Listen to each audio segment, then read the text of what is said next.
Hi, everybody. Mary Brown here, aka Pterodactyl. I'm going to do just a short look at review, I guess you could call it a review, walkthrough of the new Spirit Animal Tarot by Dawn Brunke, illustrated by Ola Liola, coming from Cico Books, CICO book publisher. And I'm so excited about this deck. This is my first deck of 2020, and I love it. I think it is absolutely beautiful, and I'll show you, some of the things I really like about it. But I'm gonna say this, and it's really kind of surprising to me because usually, when there's a deck like this, now this deck is a deck where every single card has been renamed. So there's no traditional names at all, either in the minor arcana or the court cards or the majors either. And so generally when I encounter a deck like that, sometimes I feel like, oh, you almost have to learn a whole new system. There's a lot of things to like kind of keep track of and try to memorize, with all these changes.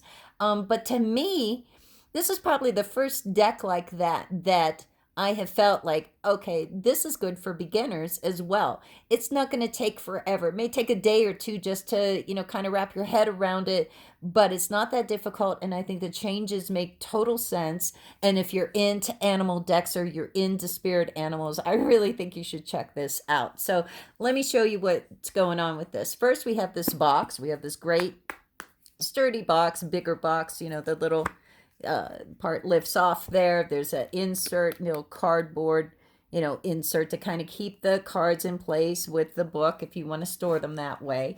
And they pull up very easily with that insert because, kind of makes up the space there. I'm probably not going to keep it, I don't. They kind of annoy me.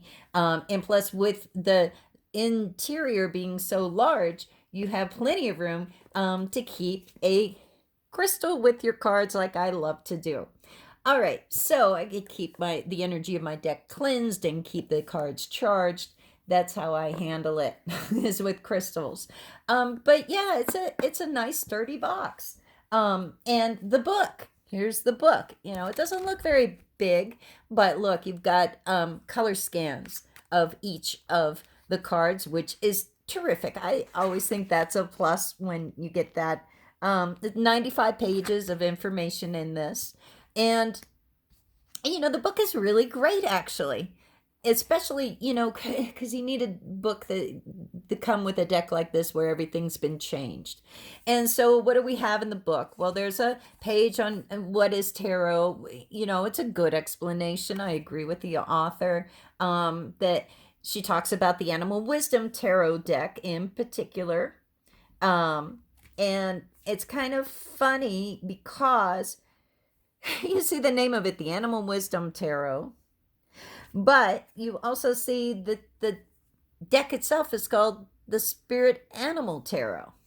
So that I thought was a little weird. I thought maybe that's something that happened in the editing and proofreading and publishing process a little bit.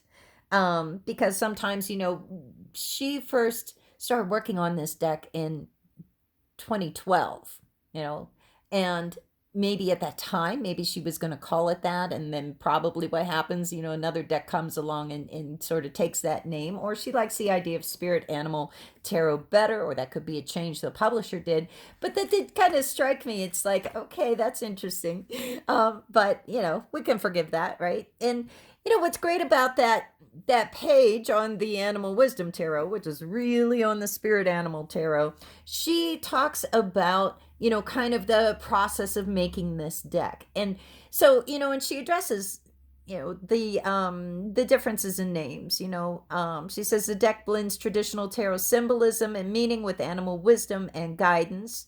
This classic tarot The classic tarot suits in court assembly are transformed to highlight nature and the mannerisms of animal teachers. Thus, cups, wands, pentacles, and swords become shells, branches, fossils, and feathers.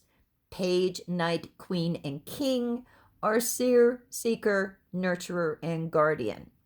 And she goes on to say, choosing animal spirits to represent the various cards was an adventure in co-creation. Contemplating each card's essence, I tuned inward, opening my intuition and imagination, and invited an animal representative to appear. Some that showed up seemed obvious choices, others were surprising to her. So it's kind of cool that, it was kind of a journey for her. I guess kind of a channeling journey is what this sounds like. And once a card was matched with its representative, she visualized the animal spirit within the framework of tarot. And most of her experience, she says, is with the Rider-Waite deck. And she has a familiarity with animal teachings. And so this picture emerged, and then she got with Ola Liola, the illustrator, to infuse the symbols, poses, and animals in her distinctive style. And so this is, I love that she shares the process with us, and then we can understand a bit better why everything's changed in this deck. Then she has a page on the major arcana, a page on the minor arcana. Then she goes into describing those 4 suits. So branches are wands, element of fire, color red. Shells are cups, element of water, color blue. Fossils are pentacles, element of earth, color green. Feathers, traditionally swords, element of air, color white or yellow. And then she explains like the court cards and how to kind of keep track of it. She put a symbol for each court card on the card itself. So seers are pages, right? And she says, since seers link realms, each of these cards features a small bridge. Okay, so you'll see a little bridge in the illustration for the pages. Seekers are knights, and she said connected to the element of air, seekers are represented by nature's master travelers and quick change artists, clouds. So you'll see clouds in the knight cards. And nurturers are queens. And for the queens, a small moon is in each of the queen's card or each of the nurturers cards. And then the guardians are the kings. And in each of the guardians, since the element of guardians or kings is fire, it's represented by a sun. So you'll see a little sun somewhere in all the kings here. Okay. And then she also gives a quick guide to numbers if you use numerology when you read. Or you want to, it's okay. This isn't bad at all. I have to show this to my co-host and on the radio show, Tarot Today Radio on Saturdays. Tune in every Saturday to see if he agrees. He's our resident numerologist. But I think these number meanings are pretty good in here. And then how to read tarot cards, she gives a little basic. So I think that, again, this is great for beginners because you kind of get a good, starting point there. And then she gives some spreads, 3 card past, present, future. We see that, practically with almost all decks include that. But then there's some that are specific to this deck that I really love here. The Bear Paws deck, which she said is inspired by the brown bear, which is the guardian of fossils, or we would think of it probably as the king of pentacles. And this is a helpful layout if you're confused about a situation or uncertain about a decision. So, and then she goes on to another kind of deck specific spread, the honeybee lovers spread, because lovers card is represented by the honeybees. So that it's really kind of cool. It's kind of like a compatibility spread, and of course the Celtic cross, because nobody cannot include the Celtic cross. And then she even gives like a sample reading with her explanations and interpretations of the cards that come up in this reading and what the question would be. So I think, again, this is going to be good for beginners. You kind of got, nice little intro, in the first part of this book, everything you kind of need to kind of get started, I think. And then again, color scans, it's beautiful. Each card it's described includes the traditional names, some key words, and then goes into a longer description, even talks about a description of the animal itself, the animal spirit, and then there's a message at the end of every one of those descriptions. And then that's pretty much the whole book. Is just the rest of the cards, and then like a short paragraph of acknowledgments on the very last page. So book is great. I think it, kind of gives you everything you need here. So let's take a look at these cards. Here is the back design. Okay, it's a coyote, but look, it's reversible. Coyote is the well, here it is right here. So that's the fool card. Now you notice it doesn't say the fool, it says the trickster, and it says coyote. So each of these, you get the name of the animal plus a title, that are given to each of these cards. There's a lot of, it's really consistent in the minors and in the majors. It's easy to wrap your head around. I think this deck is pretty brilliant, if you want to know the truth. Cards are kind of on the thin side. They're laminated. Good job on the lamination. It's not sticky at all. They're easy to shuffle. I'll shuffle after we go through the cards just to show you, but they're nice and flexible, and I actually think they're going to hold up pretty well. All right, so let's take a look at these gorgeous cards. I'm crazy about this deck, and I just got it yesterday, and I'm already in love. I love it at first sight, I suppose is what you call it. So again, the Fool is Coyote, Trickster, Messenger of Magic, Raven is the Magician, and High Priestess in this deck is Cat, Knower of Secrets, and Cow, Earth Mother, which is the Empress, and Ram, Earth Father. We know him as the Emperor. And a Hierophant is the Bull, Keeper of Sacred Traditions. Honeybee, like I mentioned, is a lover's card, in this case called the Heart Awakener. Horse is the Chariot, Spirit of Freedom is the title in this deck for the Chariot. Lion, Ruler of the Open Heart, the Strength card. That's going to be easy to remember that that's a Strength card. Because I know most people just starting out, they probably haven't memorized the major arcana enough to be able to associate the number with what card it is. I see, card number 8, I think strength, depending on the deck, right? Sometimes it can be justice, but usually you can tell by the illustration. But so I think though that it's easy because I think the concepts make sense. Owl, Keeper of the Light, is the Hermit. So we associate, in a lot of traditions, we associate owls with wisdom. So we associate the hermit with wisdom as well. So that's what I mean, but that I think that the associations are easy, especially the Strength card. You have the lion and you have the maiden, and you have that in the traditional as well. Except, here that maybe the lion's maybe a little bit more dominant than it is in a traditional Strength card, where they're kind of, they share the equal space in most decks, I think. And then moving along, that was the hermit, was the owl, and again called Keeper of the Light. Spider, Sacred Spinner, representing the Wheel of Fortune, but you see the wheel in there, so it's not going to be hard to remember that. Elephant, Bearer of Justice. Okay, so that's even easier to remember that that's a Justice card. And Bat, Master of Suspension, the Hanged Man, another one that, is just, you get it, right? Moth, Omen of Death. Now, that one you might want to kind of read about and say, well, why, do most people associate moths with death? I haven't.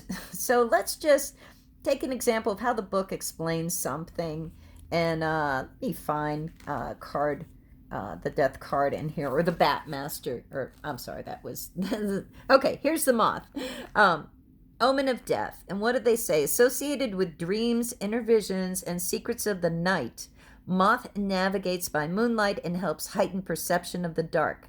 In some cultures, moths foreshadow death. In others, they are messengers of spirit, departed souls returned to earth, or symbols of immortality. The death's head hawk moth bears a human skull on its thorax, exposing the face of life's unavoidable end. And then, it goes on to say, while moth's appearance may indicate physical death, it can also signal a conclusion of a job, relationship, or phase of life. It's a time to let go. How we feel about endings influences our experiences. Moth suggests coming to terms with death so we can welcome new beginnings.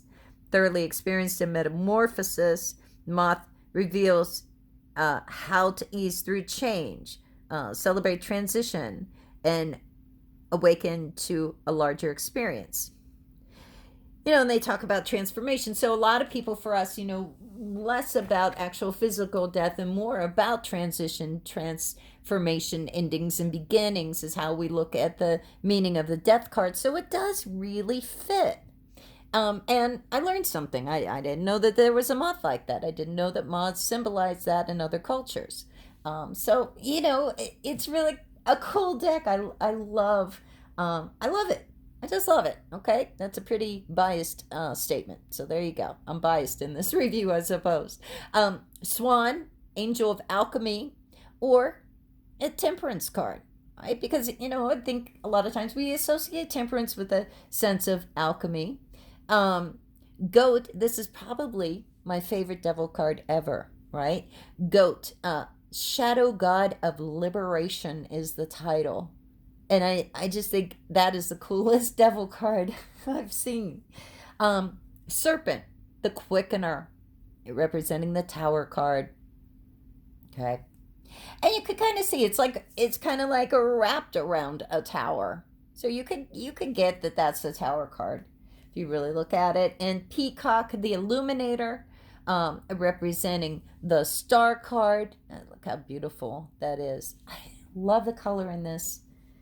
I love the color in this deck. Rabbit, Moon Dreamer, representing the Moon card.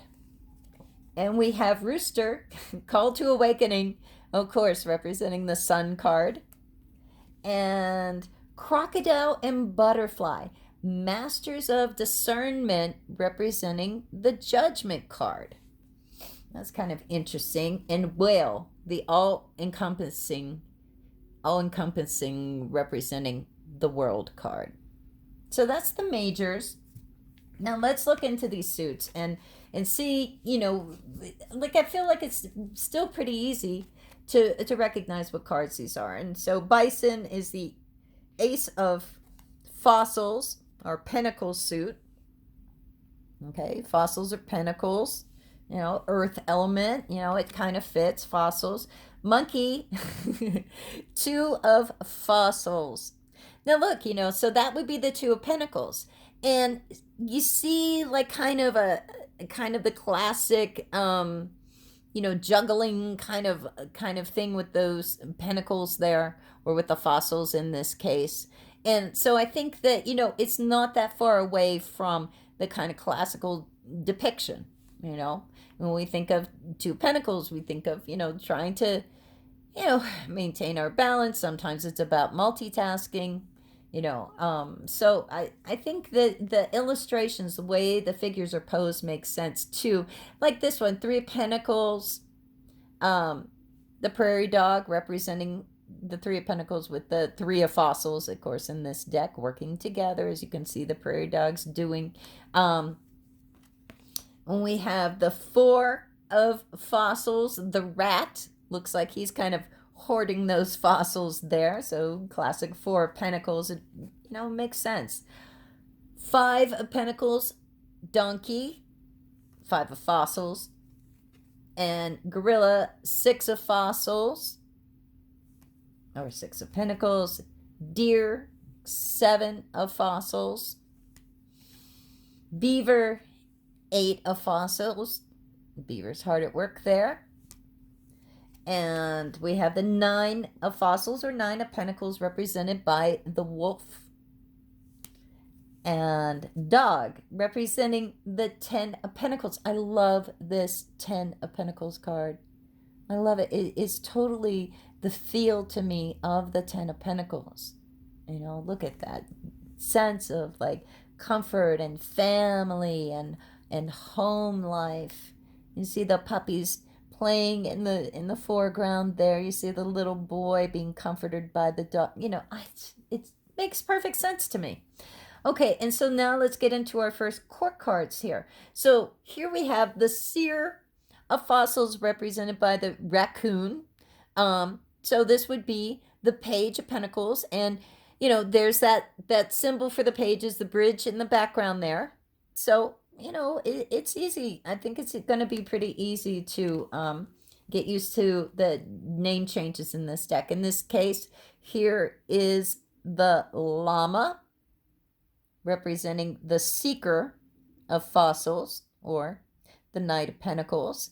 And you see the clouds, which is supposed to be a symbol of the knights. And, I think that it does help to have a creature like a llama that we kind of do associate with travel, with movement, right? I mean, all animals seem to be moving, right? So, but clouds moving representing the knights, it works for me. The pig, nurturer of fossils, so that would be the Queen of Pentacles, and you see the Queen symbol there, the Moon card in the background. Okay, and then the Guardian or King of fossils in this case is the bear, and the symbol of the kings in this deck is the sun, so you see the sun in the background. So they work in those suit symbols, so they just they really become part of the imagery, they fit with them. So those are pentacles, or in this case fossils. And let's see, on to the swords, which in this deck are feathers. So we have stork representing the ace of swords, ace of feathers here. And we have the two of swords, which is represented by the heron, two of feathers. And the three of feathers is represented by the grosbeak. Again, this would be three of swords. And so, the three of swords, I'll tell you, I'd have to read about this card a little bit because I don't really get the grosbeak association with the three of swords. So let me just look that up. Actually, again, I told you I just got this deck yesterday. And so I'm still, kind of adjusting to it, but I feel like for the most part this is going to be pretty easy to start working with right away. So where's the feathers? So the grosbeak, that is the three of swords, right? So here's what they say. Wearing a natural red heart upon its chest, grosbeak helps to heal old wounds, especially those involving past loves and family foundations. Facing the crux of our suffering requires honesty, courage, and clarity. Look to the heart of the matter to identify painful patterns in your life, move beyond. So, and this is nice because it really does talk about how the background really works with the meaning of the card too. So clouds burst, rains fall, the dark skies lighten. Nature reminds us to release and renew. Have a good cry, shake loose the shackles. Grosbeak's observant eye and melodious tune encourages us to look around and notice beauty. Take heart, trust yourself to love again. As we accept truth, we unleash our bonds and healing begins. So, okay, wow, this card does actually really work for the Three of Swords. I'm glad I looked that up. Wow. Okay, so moving along, the Four of Swords is the loon.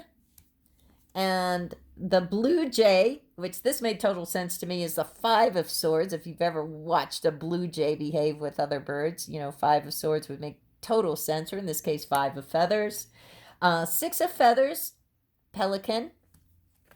And Seven of Feathers has cracked me up. So the Seven of Swords is the magpie.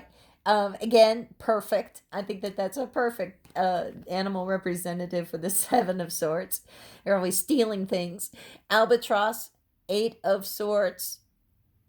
Okay, and Nine of Swords, the crow. And look at that illustration. See the woman laying kind of on the crow's back there. So it does kind of, like she's trying to sleep. It has kind of a nightmarish feel to it. It really does, to me, fit with the idea of the Nine of Swords. And then lastly, Ten of Swords, pretty brilliant, or Ten of Feathers, rather, vulture. And instead of swords sticking out of the back of the person laying there, we've got all these feathers. Okay, so, and then again, the court cards here, the parrot is the page or the seer of feathers. We have the falcon as the knight or seeker of feathers. And, the symbols are there. Nurturer of feathers is the ibis. You see the moon there for the queens. So queens are nurturers again. Eagle, guardian of feathers, or the king. You see the sun behind the eagle. It's beautiful, beautiful cards. Okay, and so those are our swords. And then we'll go on to the cup suit or the shells in this case. The ace of shells is the nautilus. The two of shells is the dolphin. And again, these are the cups cards. Otter is the three of cups, which, yeah, that works for me for the three of cups or three of shells, again, in this case. Four of cups is four shells is the crab.